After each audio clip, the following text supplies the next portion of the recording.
With the recent Mike Tyson vs. Roy Jones Jr. fight coming to a close, many people are feverishly awaiting the next celebrity boxing exhibition match. Well, we won't have to wait very long because the man, the myth, the legend, Floyd Mayweather Jr. has finally announced that he will fight YouTuber Logan Paul. We're going to break down all the details and perhaps give our prediction today on IO, but first make sure you tap that like button if you're excited for this fight. With that though, let's get right into today's story. Logan Paul's little brother Jake just recently fought former NBA player Nate Robinson and finished the fight with a stunning knockout.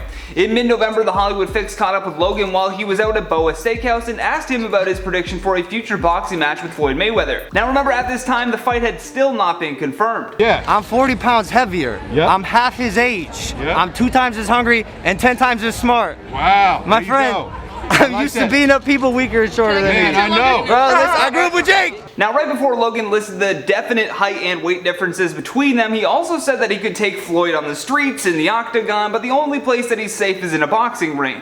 For which I say to that, obviously. In fact, let me take it one further and say that Floyd doesn't just feel safe in a boxing ring, it's his home. Logan Paul merely adopted boxing. Floyd Mayweather was born into it, molded by it. Shout out to the people who get that movie reference. My prediction is that boxing will betray Logan Paul because it truly belongs to Floyd Mayweather. The man is 50-0. He has won 27 of his fights by knockout and competed between 1996 to 2015 with a one-fight comeback in 2017. This guy is no joke, and he will definitely go down in history for having one of the best defensive strategies in the game. He's a master of distance that almost never gets hit. To have 50 fights and go through all of that with really never being tagged by a hard punch really speaks volumes about his boxing prowess. Now let's take a look at Logan Paul. He's big, he's young, and he has almost nothing to lose. In fact, he's already lost to KSI, so losing to perhaps one of the greatest boxers in the world would be nothing more than a badge of honor for him rather than a crushing defeat. That being said, I've never been one to count out the underdog, and typically I wouldn't refer to someone with the bigger stature as the underdog, but Logan really isn't as well versed in fighting as Floyd Mayweather is. Now, boxing skill is one thing, but in a fight when the other guy is as motivated to prove people wrong, like Logan, that can count for a whole lot of unexpected energy. Although not everyone is excited about this fight. Kyle for the Nelk Boys was interviewing UFC owner Dana White, and here's what he had to say in regards to the upcoming boxing exhibition. What's the state of boxing right now? That's where it's at. I mean, didn't that kid get beat up by the video game kid from England, and now he's going to fight Floyd Mayweather? Yeah. I just love the way that Dana White explains Logan Paul's last match. Didn't that kid get beat up by the video game kid from England? Like, he's so involved with UFC that all of this internet drama has to be like white noise to him by now.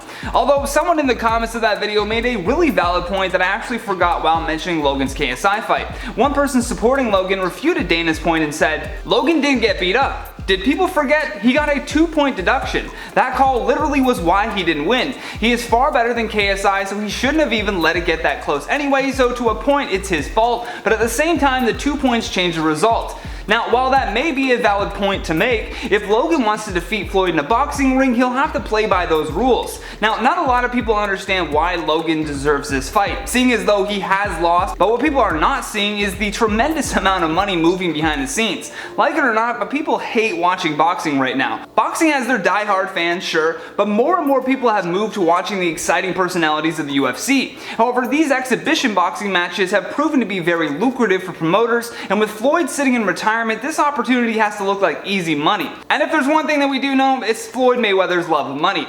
Now, following the comments made by Logan Paul to the paparazzi, Floyd took to Twitter and put everyone on blast. This is truly what ramped up the hype for this fight. On November 19th, Floyd tweeted, "These YouTube girls better find some Barbie dolls to play with because I'm not one for the kid games. 3 years ago, a fighter from the UFC said my name and I had to put a muzzle on that. Logan Paul can get the same treatment before I go conquer Japan again." Oh my goodness is all I have to say. If you are a boxing promoter right now, you must just be salivating at this kind of free promotion. Regardless of their boxing record, height, and weight differences, this boxing match is going to be one for the ages. The fight will be taking place on February 20th, 2021, exclusively on Fan Neo pay-per-view. With that though, let's check out some of your comments from our last weekly roundup. Chrissy Ma says, "Aw, the uni prof offering to share her Thanksgiving food with students who couldn't return home was so very beautiful." Yes, I'm so happy that we can include that story, and I'm happy that she went out of her way to do something like that. It was very nice of her. Dennis the Chicago Menace says, "Your weekly roundups are one of the things I look forward to on YouTube. You are all a trip." We're a trip. I miss saying like that. Can we go back to saying like, that was a trip, man? Let's bring 60s lingo back. Love it, Dennis, and thanks for watching. Lexi says, Johnny looking crisp while blessing us with some feel-good news, the best kind of news. Yeah, I'm happy that we got to do more feel-good news, and we will keep bringing you feel-good news for every weekly roundup. Sophia Del Pilar Acosta says, Johnny giving us some serious John Wick vibes, I dig it. Yeah, I thought I looked more like a Bond villain, but I get the John Wick thing. That's cool, I'm fine with that. Deepwater724 says, dude, Bacon King is channeling Johnny Cash today. Yep, I'm an old soul. Thank you so much for watching today's video. My name has been Johnny Rogers, and until next time, stay classy.